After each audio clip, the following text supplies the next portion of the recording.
നമസ്കാരം. ഗാസയിൽ വെടിനിർത്തലും അതുപോലെ ബന്ദികളുടെ മോചനവുമായി ബന്ധപ്പെട്ട വിഷയങ്ങൾ ചർച്ച ചെയ്യുന്നതിനായി അമേരിക്കൻ വിദേശകാര്യ സെക്രട്ടറി ആൻ്റണി ബ്ലിങ്കൻ ഇന്ന് വീണ്ടും ഇസ്രായേലിലെത്തുകയാണ്. അവിടെ പ്രധാനമന്ത്രി ബെഞ്ചമിൻ നെതന്യാഹുവും മറ്റ് പ്രധാനപ്പെട്ട ഇസ്രായേൽ നേതാക്കളുമായി അദ്ദേഹം കൂടിക്കാഴ്ച നടത്തും. കഴിഞ്ഞ വ്യാഴം വെള്ളി ദിവസങ്ങളിൽ ഖത്തർ തലസ്ഥാനമായ ദോഹയിൽ നടന്ന സമാധാന ചർച്ചകളിലൊക്കെ തന്നെ ഇസ്രായേൽ മുന്നോട്ട് വെച്ച നിർദ്ദേശങ്ങളൊക്കെ ഹമാസ് തള്ളിക്കളയുന്ന അവസ്ഥയിലേക്ക് എത്തിയ സാഹചര്യത്തിൽ കൂടിയാണ് ഇപ്പോൾ ആൻ്റണി ബ്ലിങ്കൻ ഇസ്രായേലിലേക്ക് എത്തുന്നത്. ഒക്ടോബർ 7 ആക്രമണത്തിന് ശേഷം ഇത് 9ാമത്തെ തവണയാണ് ആൻ്റണി ബ്ലിങ്കൻ സമാധാന ചർച്ചകൾക്കായി ഇസ്രായേലിലേക്ക് എത്തുന്നത്. കഴിഞ്ഞ ദിവസങ്ങളൊക്കെ നടന്ന ചർച്ചകളിൽ ഇസ്രായേൽ പ്രധാനമന്ത്രി ബെഞ്ചമിൻ നെതന്യാഹു ഹമാസിൻ്റെ നിലപാടുകളോട് കടുത്ത വിയോജിപ്പ് തന്നെ പ്രകടിപ്പിച്ചിരുന്നു. തനിക്ക് ഈ ചർച്ചകളുടെ ഭാവിയെക്കുറിച്ച് അത്ര നല്ല ശുഭപ്രതീക്ഷ അല്ല ഉള്ളത് എന്ന് തന്നെ നെതന്യാഹു തൻ്റെ മന്ത്രിസഭാ അംഗങ്ങളോട് തുറന്നു പറഞ്ഞതായിട്ടാണ് പാശ്ചാത്യ മാധ്യമങ്ങൾ റിപ്പോർട്ട് ചെയ്യുന്നത്. ബെഞ്ചമിൻ നെതന്യാഹുവിനെ കൂടാതെ ആൻ്റണി ബ്ലിങ്കൻ ഇന്ന് പ്രസിഡന്റ് ഇസാക്ക് ഹെർസോഗുമായും പ്രതിരോധ മന്ത്രി യോവ് ഗാലൻറ്റുമായും എല്ലാം തന്നെ ഗാസയിൽ വെടിനിർത്തൽ വരുത്തുന്നതിനാവശ്യമായ അമേരിക്കയുടെ നിർദ്ദേശങ്ങൾ ചർച്ച ചെയ്യും എന്നാണ് പൊതുവെ കരുതപ്പെടുന്നത്.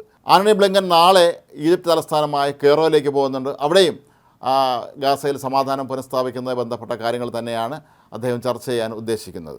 അതേസമയം ബന്ദികളുടെ മോചനം സംബന്ധിച്ചും താൽക്കാലിക വെടിനിർത്തൽ സംബന്ധിച്ചും കഴിഞ്ഞ ദിവസങ്ങളിലൊക്കെ ദോഹ ചർച്ചകളിലുണ്ടായ നിർദ്ദേശങ്ങളെ പൂർണ്ണമായും തള്ളിക്കളഞ്ഞിരിക്കുകയാണ് തീവ്രവാദ സംഘടനയായ ഹമാസ്.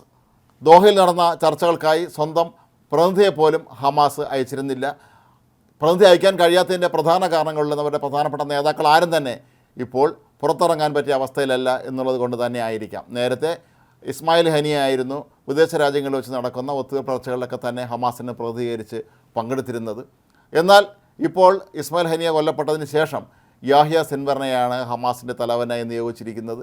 എന്നാൽ യാഹ്യ സിൻവറിനാകട്ടെ ഒരു കാരണവശാലും പുറത്തിറങ്ങാനോ ചർച്ചകൾ പങ്കെടുക്കാനോ പോയിട്ട് സന്ദേശങ്ങൾ അയക്കാൻ പോലും കഴിയാത്ത അവസ്ഥയിലാണ് എന്നുള്ളതാണ് സത്യം. ഇയാൾ ഗാസയിലെ ഏതോ തുരങ്കങ്ങൾക്കുള്ളിൽ ഒളിച്ചിരിക്കുകയാണ് എന്ന് തന്നെയാണ് ഇപ്പോഴും ഇസ്രായേൽ വിശ്വസിക്കുന്നത്. ഇയാളെ പിടികൂടുന്നതിന് വേണ്ടിയുള്ള ശക്തമായ നീക്കങ്ങൾ അതിനിടയിൽ തന്നെ ഇസ്രായേൽ നടത്തുന്നുമുണ്ട്. ജീവനോടെ അല്ലാതെയോ തന്നെ ഇയാളെ പിടികൂടണമെന്നുള്ളതാണ് ഇസ്രായേലിൻ്റെ ആഗ്രഹം എന്നുള്ളത് കൊണ്ട് തന്നെ പുറത്തിറങ്ങാനുള്ള സാധ്യത വളരെ വിരളമാണ്.